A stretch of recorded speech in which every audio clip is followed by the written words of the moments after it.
gente morando em satélite pra se salvar. Ou seja, é um tema que se repete muito no cinema, principalmente no cinema hollywoodiano, mas até Cuba fez filme sobre isso, né? Então é muito interessante. Agora, a pergunta que não quer calar, né? Desses filmes, assim, qual deles... Assim, a gente falou de vários, na verdade, e falamos sobre vários de uma maneira bem rasa, assim. A gente não se aprofundou em nenhum deles.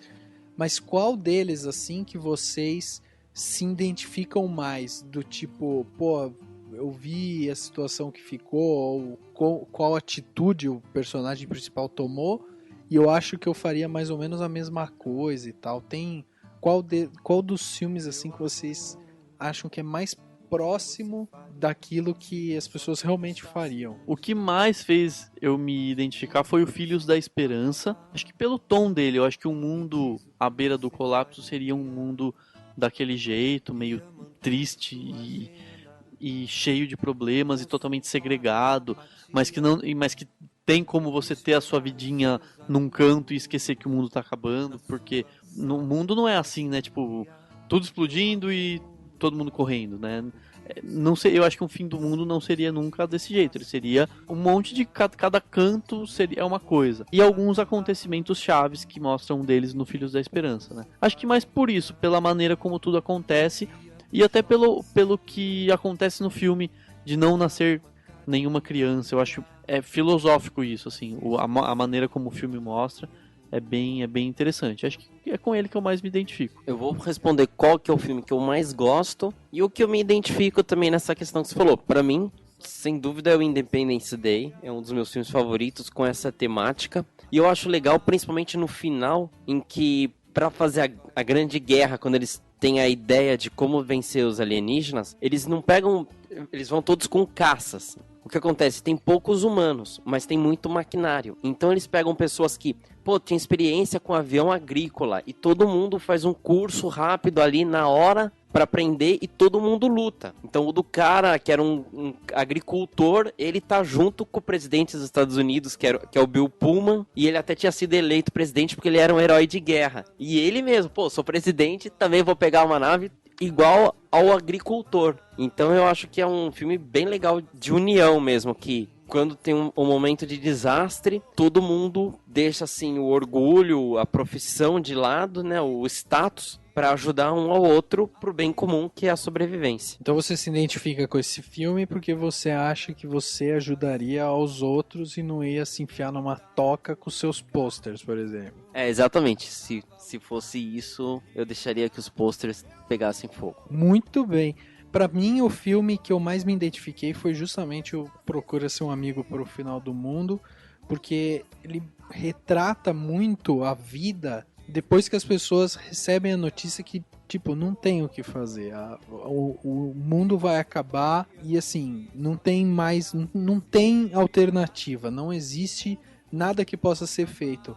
Então, eles retratam muito isso. Então, no caso, você vê o personagem indo trabalhar, já tem várias vagas de carro, porque as pessoas abandonaram os seus empregos, aí ele fica indo trabalhar, daí quando tá faltando 2, 3 dias pro mundo acabar, ele resolve parar de trabalhar, daí ele resolve sair atrás de um grande amor, e assim vai, mas o filme ele tem um tom de melancolia, assim, muito forte, e é muito legal como eles retratam isso, então pra mim representa mais assim isso, se fosse acontecer de uma forma real, né? Eu acho que as pessoas elas iam ao mesmo tempo entrar em pânico, mas a hora que elas ficassem conformadas com a situação, elas iam entrar num estado assim de melancolia, de ficar muito mais introspectivas e tal. E a gente ia ficar numa coisa meio passional, assim, sem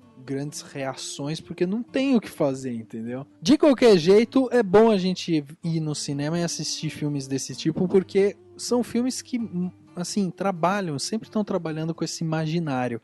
Então a gente sempre vai pensar, vai ver como é que são as coisas, né? O cinema tem esse poder dele ilustrar muitas coisas e já deixar a gente preparado para as coisas que podem acontecer. Então, se hoje você assistir um filme do De Volta para o Futuro, por exemplo, tem muita coisa que eles mostraram lá atrás quando ele vai pro futuro mesmo, que, tipo, hoje em dia a gente já tem, ou já tem até melhor. Em compensação, tem algumas coisas que a gente não atingiu ainda, né? Mas sem dúvida nenhuma, o fato do... Assim, eu acredito muito que se o homem consegue imaginar, ele consegue também produzir. E o cinema tem esse poder de materializar essas coisas. Então esses filmes, eles são muito interessantes por isso, pra gente pelo menos imaginar e tentar trazer alguma coisa desse tipo pra acrescentar na gente como pessoas. Uma das coisas que faz falta ainda, que tem que ser inventado, é o hover skate, né? Skate flutuante do Martin McFly. Sem dúvida, que seria muito legal. O que você faria se só te restasse esse dia? Se o mundo fosse acabar, diz o que você faria.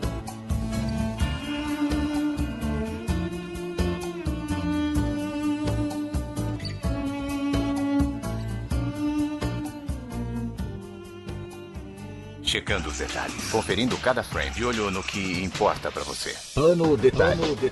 Agora, no Cinemação.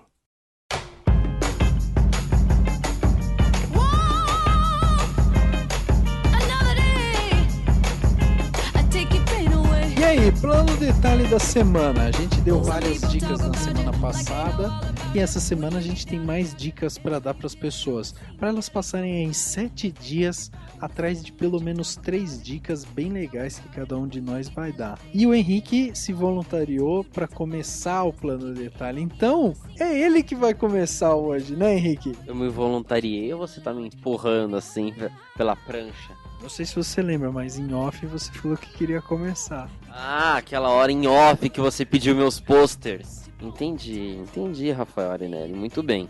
Meu plano detalhe tem tudo a ver com o tema, é lógico. Por que eu vou fugir de um tema tão legal? Na verdade, é a salvação para todos os casos em que falamos. Superman é o super-homem, é o azulão, é o herói das criancinhas de Metrópolis e Pequenópolis, de acordo com o SBT. Superman tá para chegar nos cinemas novamente com o filme O Homem de Aço, que é um reboot total. E o meu plano detalhe é: vá conhecer melhor o personagem. E vou dar dica de 2 seriados para você conhecer melhor. O primeiro é um bem bacana, que era da época em que a gente usava a expressão bacana, que eu sei que é uma gíria bem usada, que eu tô velho já, mas é o Lois e Clark, As Novas Aventuras de Superman. Ele não tinha muitos efeitos especiais assim, mas a história, a interação entre os 2 personagens era muito legal, assim, era o mais divertido do seriado. E como não tinha muito efeito, também as histórias de investigação, o dia a dia do Planeta Diário era bem explorado. Então, para quem sonha em ser jornalista, ou tem aquela ideia de um grande jornal, nada como entrar lá na vida do Planeta Diário, lá em Metrópolis. E há outro seriado que ele é muito bom no começo, ele vira uma porcaria no meio, e depois ele fica interessante no final, é Smallville. Smallville é exatamente isso. Você começa a assistir, você se identifica com o personagem, torce, fica puto quando o Clark não consegue se declarar pra Lana, e a Lana fica aquele chove mas não molha com ele. Depois a história começa a debandar para outro lado, mas depois ela volta. Então, um dos personagens mais legais e melhores explorados é o Lex Luthor, do Smallville. Você vê o cara, ele tenta ser um cara legal, mas só dá merda na vida dele, e ele vira um grande vilão mesmo do seriado. E mais, para quem curte quadrinhos ou desenhos da Liga da Justiça, tem um monte de elementos que foram sendo introduzidos no Smallville. Então, fica a dica desses 2 seriados. Não preciso nem falar que a Bíblia Sagrada são os filmes do Super-Homem, principalmente o primeiro e o segundo, com o Christopher Reeve. Henrique, que dia que estreia Homem de Aço? O Homem de Aço estreia dia 12 de julho de 2013, caso você esteja ouvindo o podcast do futuro. Então, a gente pode também deixar, assim, dentro do seu plano detalhe, o convite para as pessoas ouvirem o nosso podcast 45, que vai ser um podcast inteiro especial sobre Super-Homem. É que você não lembra dos temas, mas a gente vai ter, e você não acha que é um ótimo convite? Eu nem sabia, vocês não me chamam pra reunião nenhuma. Eu vou sair desse podcast, eu vou começar um outro podcast aqui sobre cabeleireiros. Não, galera, podcast 45, mas não vai esperar chegar ao 45. Ouçam os vindouros até chegarmos no podcast 45. Muito bem, então fica o convite para esperar o podcast 45 sobre Super-Homem, ou Homem de Aço, baseado justamente na estreia do filme que está chegando para quebrar com recordes. Já o meu plano detalhe é um plano detalhe, na verdade, baseado no ator Steve Carell, que é um ator assim que pra mim, eu venho acompanhando a carreira dele agora mais recente, e ele tem me surpreendido bastante. Na verdade, eu foquei o meu plano detalhe nele, porque pra mim, eu acabei essa semana, a semana que passou agora, eu acabei de assistir o seriado The Office, que foi o seriado que lançou o Steve Carell pro mundo do entretenimento de uma vez. Para quem não sabe, o Steve, ele é um ator já com muitos anos de estrada, e ele entrou dentro do seriado como um produtor, e o seriado ele veio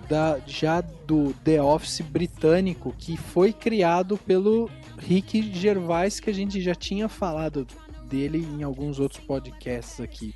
Então são duas mentes muito bem pensadas, assim, são dois atores muito bons, e o meu plano de detalhe é justamente para, vai assistir The Office, é um seriado muito bom, acabou agora, recentemente, e ele tem um tipo de humor mais irônico, assim, muita gente não gosta, mas eu acho sensacional, e o Steve Carell ganhou um Globo de Ouro com o personagem dele no The Office, que se chama Michael Scott.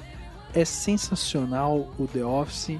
Os últimos episódios são assim de você chorar, cara, de tão emocionantes que são, tão sensíveis, com personagens muito bem colocados, muito bem montados. Todos eles têm ali já o seu biotipo bem feito assim mesmo, e vale a pena. Fica aqui meu plano detalhe para The Office. Bom, o meu plano detalhe vai ser sobre cinema, porque alguém tem que fazer um plano detalhe sobre cinema, né? Eu dei um nome pro meu plano detalhe ele se chama Realidade Virtual, aquilo que não é real. Dá pra ser até um locutor falando isso. Mas é basicamente um paralelo entre 3 filmes que eu vi recentemente e eu achei muito interessante. Com o Matrix, o filme Matrix de 99, surgiu uma tendência maior no cinema, que claro que já existia, mas se intensificou, que foi o de criar situações de realidade virtual, ou seja, situações ou de sonhos, ou de devaneios, ou de memórias que não são bem o real, que não são coisas que realmente acontecem, mas que representam algo que acontece dentro da cabeça de alguém. Então, no caso do Matrix, ele vive no mundo lá que não é bem o real é outro. Tem o Brilho Eterno de uma Mente Sem Lembranças, que é um filme que mostra um passado que não aconteceu, e eles entram na mente, e aí o Jim Carrey, né, o personagem do Jim Carrey tá tentando fugir daquilo que vão apagar na mente dele, então começam a acontecer coisas irreais, ou seja, numa realidade virtual, de certa maneira. E A Origem, que é mais recente, que mostra também o sonho dentro de um sonho, dentro de outro sonho, que é dentro de outro sonho, e as coisas vão acontecendo dentro dos sonhos, e tudo isso é mostrado sempre com muitos efeitos especiais, que o Matrix, de uma certa forma, possibilitou, ou pelo menos abriu boa parte das portas, né? Então, é só chamar a atenção para detalhes que o Matrix abriu, e que hoje são tão comuns no cinema, e esse paralelo de realidade virtual em 3 grandes filmes não tão antigos, bastante recentes até, que mostram tudo isso de maneiras completamente diferentes. Num é quase que uma realidade imposta, no outro são memórias meio malucas, e no outro são sonhos dentro de outros sonhos. Ladies and gentlemen, the funkiest horn section in Metropolis. Yeah, yeah, yeah. Oh! We call that classy brass. I got a